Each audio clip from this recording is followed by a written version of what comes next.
Hello बच्चों, मैं प्रिया राठौर स्वागत करती हूँ आपका हमारे चैनल पर। और आज हम करने वाले हैं क्लास 12th के L15 यानी लेक्चर नंबर 15 को, जो कि है वंशागति व विविधता का सिद्धांत।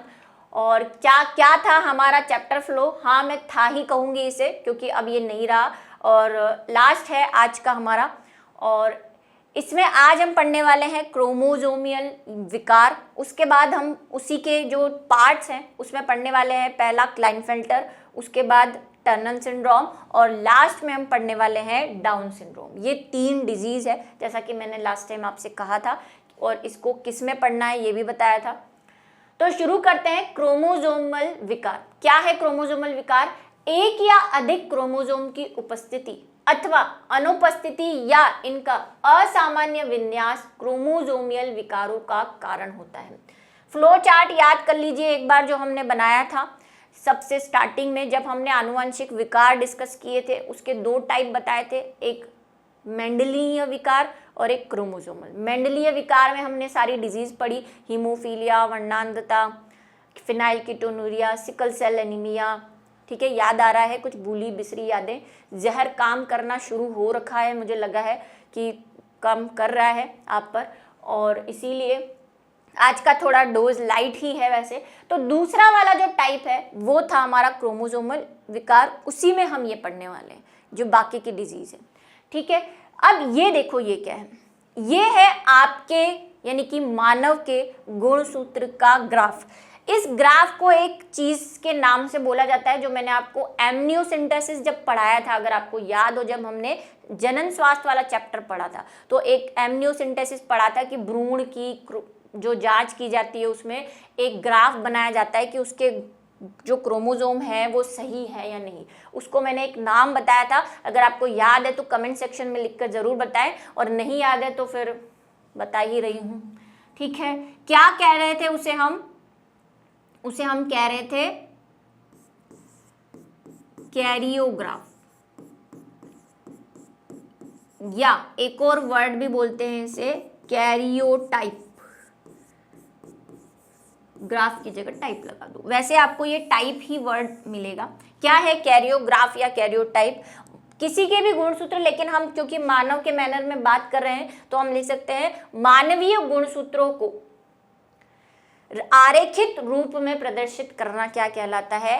कैरियोग्राफ। और ये किस विधि से करते हैं? एमनियोसिंथेसिस, जो हमने उस चैप्टर में पढ़ी थी।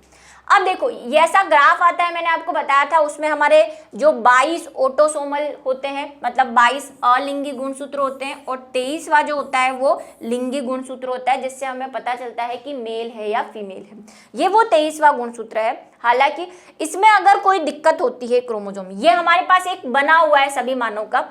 अब मान लो कि जब उसने इसको बनाया किसी भी मानव का, और उसको लगा कि नहीं ये जो चौथा वाला गुणसूत्र है इसका जो डिजाइन है, या मान लो इसमें से एक गायब ही है, तो उसको गलती पता चल जाएगी कि इसके चौथे वाले में एक कम है। तो इस तरह से हमें बीमारी का पता चल जाता है, या वो आनुवंशिक विकार का पता चल जाता है, जैसे कि अभी यहाँ पे आपको दिख रहा है। इसमें देखो नॉर्मली मैंने कहा 23वां क्या होना चाहिए? लिंग गुणसूत्र होना चाहिए। तो अगर मेल है तो उसमें XY होना चाहिए, ये वाला पेयर, और अगर फीमेल है तो उसमें XX होना चाहिए। लेकिन यहाँ पे देखो गलती पकड़ में आ रही है, यहाँ पे 2X और 1Y है, 3 गुणसूत्र, जबकि होने 2 चाहिए थे। तो इस तरह से हम क्रोमोजोमल डिसऑर्डर को पता लगा सकते हैं। ये एक बीमारी है जिसको अभी हम पढ़ने वाले हैं।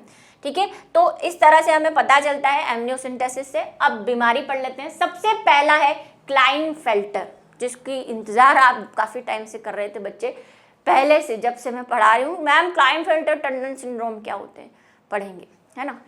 तो साथ ही मैं आपको ये भी बता देती हूँ कि जो आप मुझसे बहुत पूछ रहे हैं, ट्रांसजेंडर क्या होते हैं, किन्नर क्या होते हैं, सब पढ़ेंगे। एक एक्स्ट्रा वीडियो उसके लिए मैं लेकर आऊँगी आपके लिए। पहले हम इससे क्वेश्चन करेंगे और फिर वो एक्स्ट्रा डोज जो है वो मैं आपको बाद में दूंगी। चिंता मत करो, सब समझाऊंगी मैं आपको। जुड़वा बच्चे भी समझाए थे ना, बस थोड़ा सा एक्स्ट्रा जाएंगे हम, आपकी क्वेरी है उसको दूर करेंगे। तो क्लाइनफेल्टर क्या है? क्लाइनफेल्टर जैसा कि हम पहले भी पढ़ चुके हैं इसके बारे में कि क्या होगा, क्रोमोजोम से रिलेटेड ही कोई दिक्कत है इसको। इस आनुवंशिक रोग का कारण लिंग क्रोमोजोम X की एक अतिरिक्त प्रति का उपस्थित होना है। हाँ, क्लाइनफेल्टर को और हमने कहाँ पढ़ा था अगर आपको याद हो तो, जब हमने असुगुणिता, क्या असुगुणिता, ये कौन लड़की है असुगुणिता, ये कोई लड़की नहीं है, ये हमने पढ़ा था जब हमने क्या पढ़े थे, वो क्रोमोसोम टाइप पढ़े थे, जब हमने क्रोमोसोमियम विकार जेनेटिक जो हमने पढ़े थे कि किसमें किसमें गुणसूत्रों में कैसे कैसे उत्परिवर्तन होते हैं, वहां पे हमने एक पढ़ा था असुगुणिता, जिसको हमने एन्यूप्लॉइडी भी कहा था।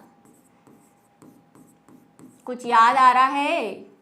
तो ये एन्यूप्लॉइडी के हैं सारे डिजीज, ठीक है। एन्यूप्लॉइडी में क्या होता है, या तो एक गुणसूत्र कम हो जाता है या एक या दो गुणसूत्र ज्यादा या कम हो जाते हैं, उसी को हम क्या बोलते हैं, असुगुणिता बोलते हैं। उसी के अंदर हमने एग्जाम्पल दिए थे और कहा था बाद में इसे पढ़ेंगे, तो इसीलिए इसे पढ़ रहे हैं क्योंकि ये दोनों के अंतर्गत आता है, वहां पे भी आएगा उसके एग्जाम्पल में भी और क्रोमोसोमियल विकारों में भी आएगा। एक अतिरिक्त एक बढ़ गया है इसमें, कौन सा वाला, एक्स वाला बढ़ गया है। अंत रोगी व्यक्ति में लिंग क्रोमोसोम XXY हो जाता है, ठीक है। एक एक्स बढ़ रहा है मतलब ये वाला एक्स्ट्रा है, ये तो नॉर्मल है, यानी कि ये क्या होगा, ये होगा मेल, क्योंकि इसमें XY है, एक्स्ट्रा तो कौन आया है, X आया है। फलस्वरूप कुल क्रोमोसोम की संख्या 46 के बजाय 47 हो जाती है।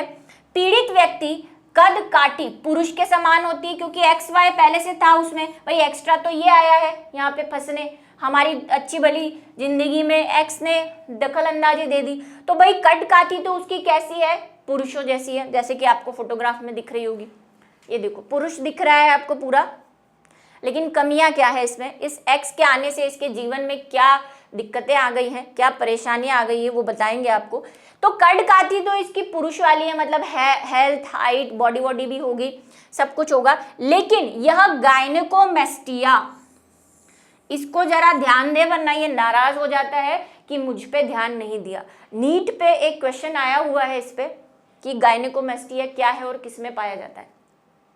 गायनेकोमेस्टिया हो जाता है या प्रदर्शित करता है, इस सिंड्रोम से पीड़ित व्यक्ति बंध्य होते हैं, यानी कि स्टेराइल होते हैं, इनमें जनन की क्षमता नहीं होगी, बच्चे पैदा नहीं कर सकते, ठीक है, ये बात ध्यान में रखिए। अब गायनेकोमेस्टिया क्या है, इस फोटोग्राफ को देखो, इस फोटोग्राफ में आपको यहाँ से मेल लग रहा है, हाइट भी मेल जैसी ही है, इसकी कोई दिक्कत नहीं है।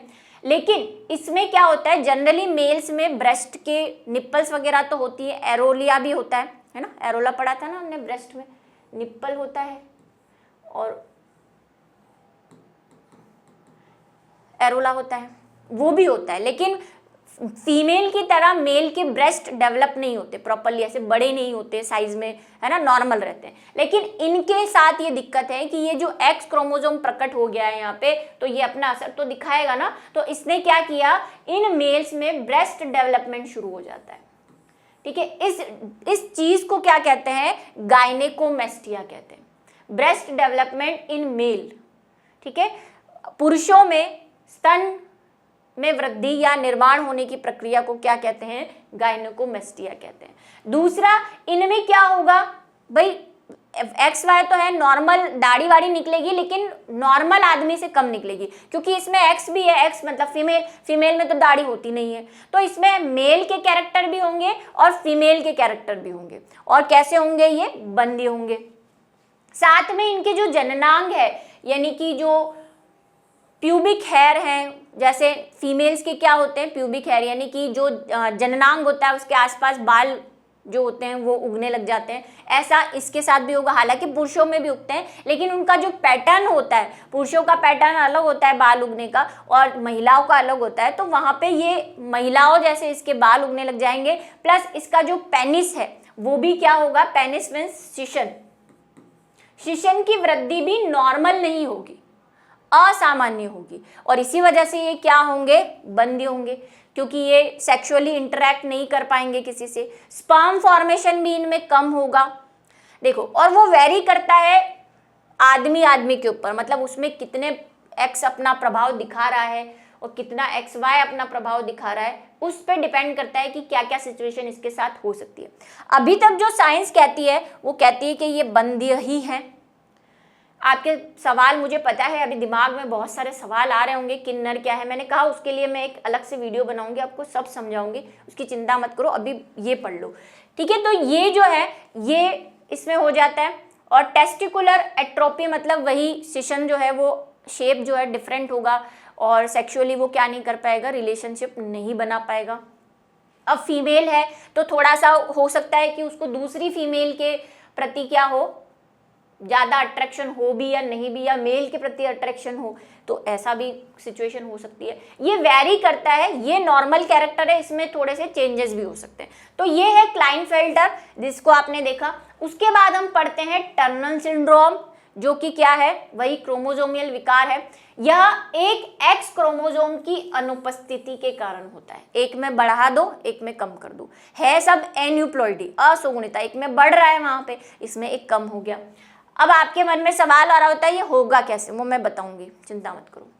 अंतः पीड़ित व्यक्ति में कुल 45 क्रोमोसोम, एक कम हो गया। होने कितने चाहिए थे, 46। महिला कैसी होनी थी, XX होनी चाहिए थी, लेकिन उसके पास एक X है ही नहीं, X 0 हो गई है वो, तो एक X कम हो गया। इसके लिंग क्रोमोसोम X0 होते हैं। अंडाशय अल्पवृद्धित, भाई एक X गायब है तो उस X पे जो जीन्स होंगे, जो प्रोटीन बनेगा वो कम बनेगा। तो क्या क्या उसको उसके दुष्परिणाम झेलने हैं कि उसका जो ओवरी है यानी अंडाशय है वो अल्प वर्धित है, या सही से क्या नहीं हो रहे, डेवलप नहीं हुए। कहीं में तो ओवरी होती ही नहीं है, ये भी मैं आपको बता देती हूँ। रूडिमेंट्री का मतलब वही होता है, गिनी चुनी कोई छोटी सी ओवरी है जिसमें एग फॉर्मेशन नहीं हो रहा। तथा इसमें महिलाओं के रूडिमेंट्री होने के कारण यह महिलाएं बंध्य होंगी। ये भी कैसी होंगी, बंध्य, स्टेराइल होंगी, पूरी फर्टिलाइजेशन नहीं कर पाएंगी, जनन नहीं कर पाएंगी। इनमें महिलाओं के द्वितीयक लैंगिक लक्षणों का भी अभाव होता है। क्या द्वितीय लैंगिक लक्षण होते हैं महिलाओं के, ये आपको पता है। प्यूबिक के साइज में वृद्धि होना, शेप जो है वो महिलाओं जैसा शेप आपको पता है, पियर शेप बॉडी है ना, वो जिसको कहते हैं वो होना चाहिए। ब्रेस्ट डेवलपमेंट होना चाहिए, स्तन का निर्माण होना चाहिए, मेमोरी ग्लैंड बननी चाहिए, है ना। और जो मेंस्ट्रुअल साइकिल आना चाहिए वो भी इनमें नहीं आएगा।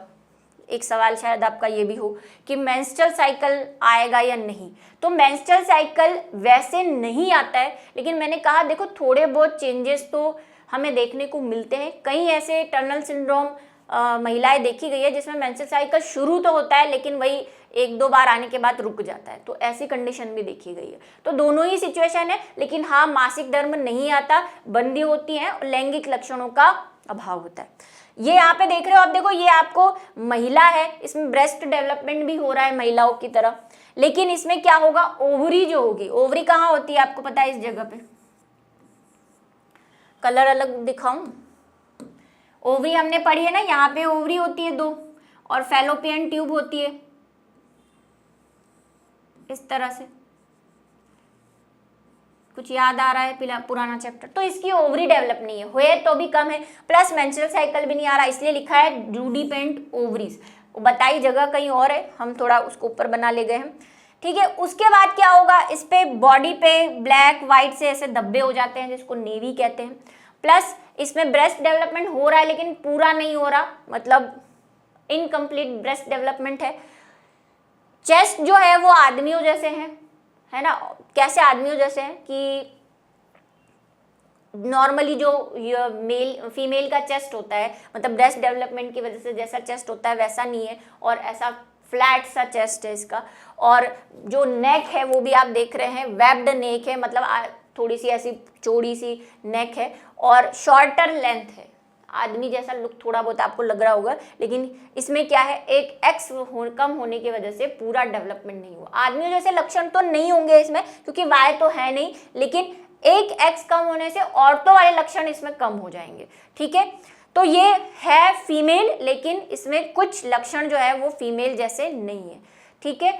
तो ये होता है टर्नर सिंड्रोम। अब बात करते हैं ये होता कैसे है। चलो, हालांकि मैं इसको समझा चुकी हूँ, पर वही है कि मेरी सुनेंगे तब समझ में आएगा। देखो क्या होता है कि हम बोलते हैं कि जब युग्मक निर्माण की प्रक्रिया हो रही है तो कोशिका, ये काफी बार मैं समझा चुकी हूँ, ये कोशिका है। कोशिका में क्या होंगे, अगर मानव की बात करें तो 23 पेयर्स होते हैं, मतलब 23 जोड़े होते हैं, ठीक है, अब हम किस जोड़े की बात कर रहे हैं, हम 23वें जोड़े की बात करें, लिंग गुण सूत्र की बात करें। तो अगर ये कोई कोशिका है, मान लो ये मादा कोशिका है, तो इसके पास क्या होगा, 23वां जोड़ा किसका होगा, एक्स एक्स का, एक्स एक्स का होगा, ये एक्स, ये भी एक्स। अब इसमें से क्या बन रहे हैं, जब युग्मक बनेंगे, मतलब हम जब इसके गैमेट बनाएंगे, दो तरह के गैमेट बनते हैं ना।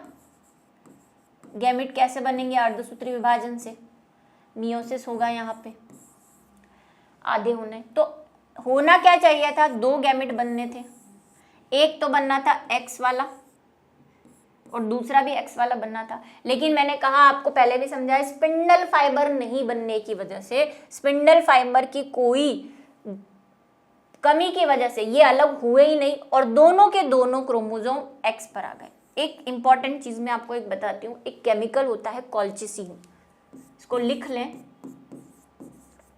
कहीं पढ़ लोगे फिर बोलोगे मैम ने तो बताया ही नहीं।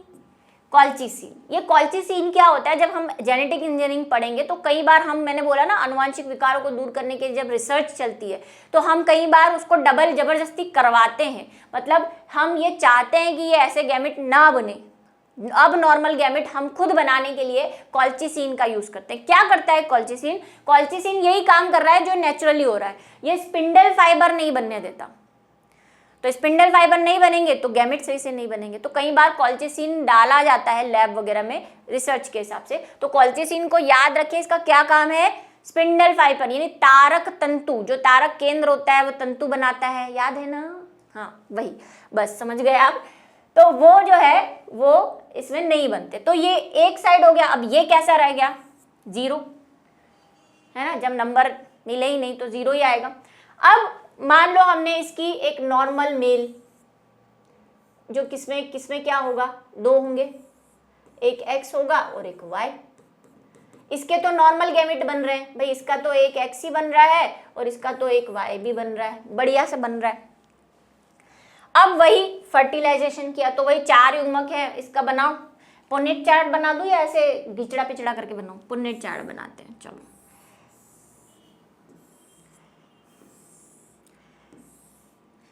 ये x, ये 0, ये x और y। अब अबनॉर्मेलिटी इसमें भी हो सकती है, लेकिन एक हमने क्या इस बार मेल को अच्छा ले लिया। मैम बच्चे बोलेंगे जब देखो तब मेल में बीमारियां करवाती रहती है, कभी कहती है मेल में एक x कम है, कभी कहती है ज़्यादा है, इसलिए इस बार इसको अच्छे से रखा हमने, ना बुरा ना बन जाए बेचारा। तो फीमेल में गलती निकाल दी हमने। तो क्या हो गया कि ये x x से करेगा तो x बनेगा, ये x 0 से करेगा तो x 0 बनेगा, ये y इससे करेगा तो एक्स वाई बनेगा।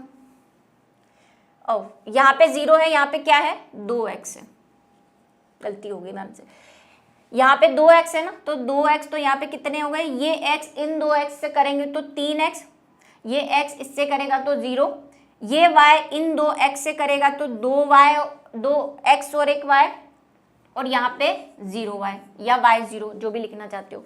तो देखो ये बन गया ना। ये कौन है, ये तो हमारे वो जो हम अभी पढ़ कर आए हैं, क्लाइनफेल्टर।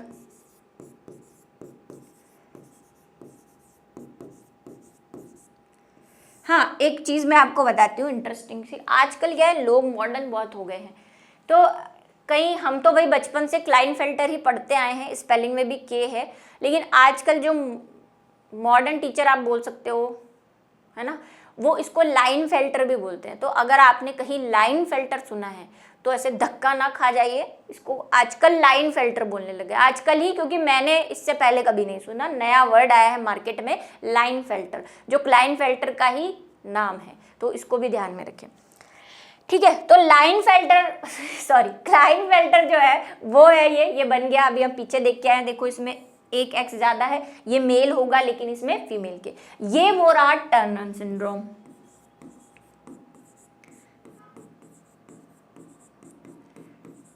तो अभी आपको बात समझ में आई कैसे बनते हैं गैमेट फॉर्मेशन की वजह, तब में कोई दिक्कत हो जाने की वजह से ऐसा कुछ होता है।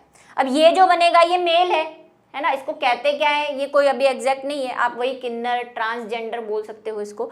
तो ये वाई है, इसके पास मेल होगा लेकिन इसके पास एक्स, क्योंकि एक्स वाई दोनों चाहिए ना मेल को, जिंदा रहने के लिए, तो इसमें कुछ प्रॉपर्टी, इसमें अबनॉर्मलिटी रहेगी।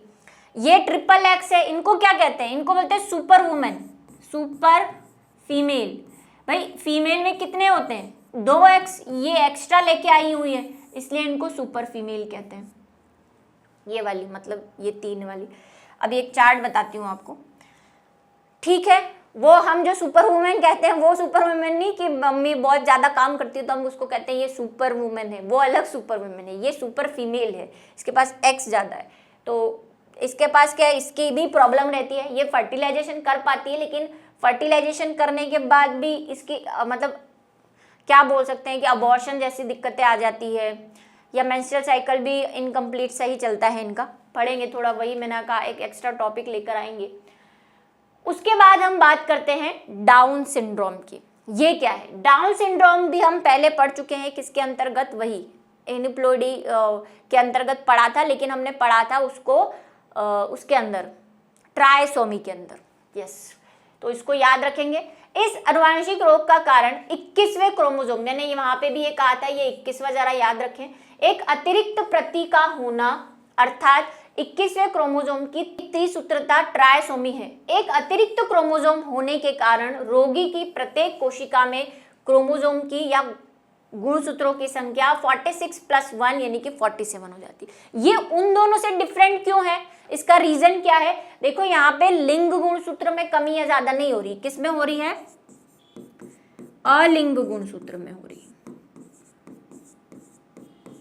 मतलब ऑटोसोमल जो 22 जोड़े हैं ना हमारे पास, 23वें में होती है तो क्लाइनफेल्टर और टर्नर सिंड्रोम और सुपर फीमेल और ऐसे बन रहे हैं। ये 23वें के अलावा वाले में हो रही है, जैसे जो फर्स्ट पिक्चर देखा था हमने। देखो इसमें तो डबल एक्स और वाई, ये तो क्लाइनफेल्टर है। मान लो इसमें दिक्कत नहीं हो और इनमें से कोई एक बढ़ जाए, जैसे ये बोल रहा है 21वां गुणसूत्र, ये रहा, ये लो एक और गुणसूत्र आ गया इसके पास, तो ये क्या होगा, 3 हो गए, इसीलिए इसको ट्राइसोमी कहते हैं। और ये डाउन सिंड्रोम है, ये अलिंग गुणसूत्रों में हो रही है।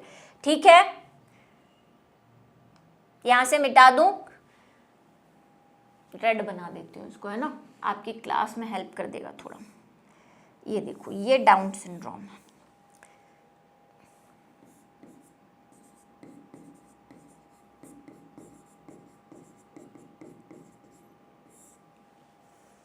चलो ये भी इसीलिए होगा जब गैमेट फॉर्मेशन होगा, मान लो एक गुणसूत्र नहीं आया, एक गुणसूत्र ज्यादा आ गया, वही कहानी वही है, स्पिंडल फाइबर नहीं बने, 2 अलग होने थे, 2 जाने थे, तो एक में 3 चले गए, एक में 2 चले गए, तो फिर गड़बड़ हो जाती है। तो इस वजह से होता है, ये ऑटोसोमल में होता है और डाउन सिंड्रोम है। डाउन सिंड्रोम के कुछ पिक्चर्स आप देख रहे हैं यहाँ पे, ये देखो, ये जो है ये नॉर्मल बच्चा है, आपको छोटा रहेगा तब भी तो कुछ अबनॉर्मलिटी डॉक्टर्स को दिखती है, हमें तो दिखती नहीं, हमें तो सभी बच्चे क्यूट लगते हैं।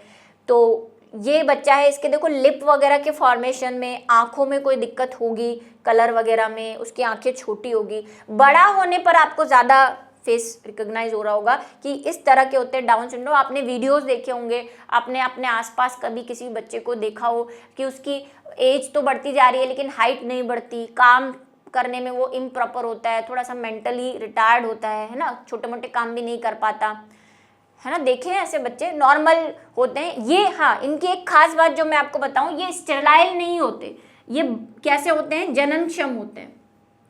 इस गलती को अपने आप से बाहर निकाल दे थोड़ा, जनन कर सकते हैं ये, ठीक है। इनके बिहेवियर में चेंजेस होते हैं, मतलब बच्चों जैसी हरकतें करेंगे, बोल नहीं पाएंगे, है ना, ऐसी कुछ चीज़ें हो जाती है। इनके गर्दन वगैरह में देखो ये 2 आपको स्किन फोल्ड दिख रहे होंगे, तो गर्दन जो है वो कुछ ऐसी हो सकती है ना, ऐसी होती है। शेप वेप जो है गले का, आपकी बुक में फोटो दे रखा है ना, ऐसा बच्चा ऐसे लेटा हुआ है, तो उससे थोड़ा सा मैंने आपको बेटर कर दिया।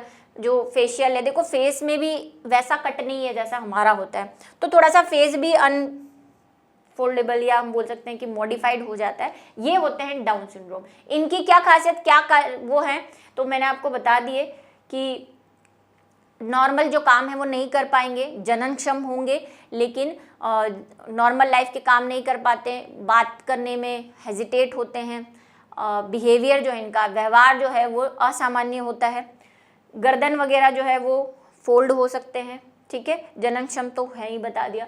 अब ये कहानी यहाँ पे खत्म होती है। ये एक टेबल है जिसको देख लो आप कि हम जो पढ़ रहे हैं सिर्फ वही नहीं है, और भी है।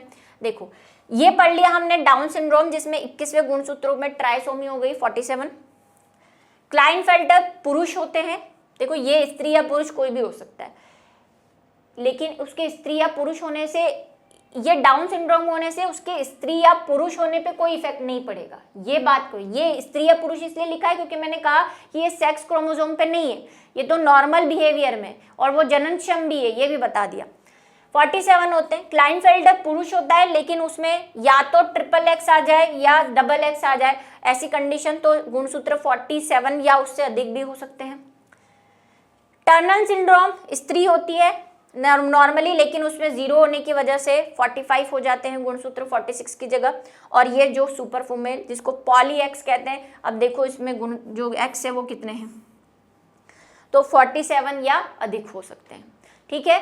और वही जो मैंने कहा कि जो टर्नर सिंड्रोम, ट्रांसजेंडर, गे, किन्नर, जिसके बारे में भी आप जानना चाहते हैं, हम उसके लिए एक नया वीडियो लेकर आएंगे, कुछ छोटा ही होगा, लेकिन आपकी क्यूरियोसिटी को ख़त्म करेंगे वहाँ पे। उससे पहले हम नेक्स्ट वीडियो में बोर्ड में, पिछले बोर्ड में आए हुए कुछ इंपॉर्टेंट क्वेश्चंस को डिस्कस करेंगे, तो इंतज़ार करना पड़ेगा आपको थोड़ा सा। तो देखा आपने क्या क्या हमने पढ़ लिया आज।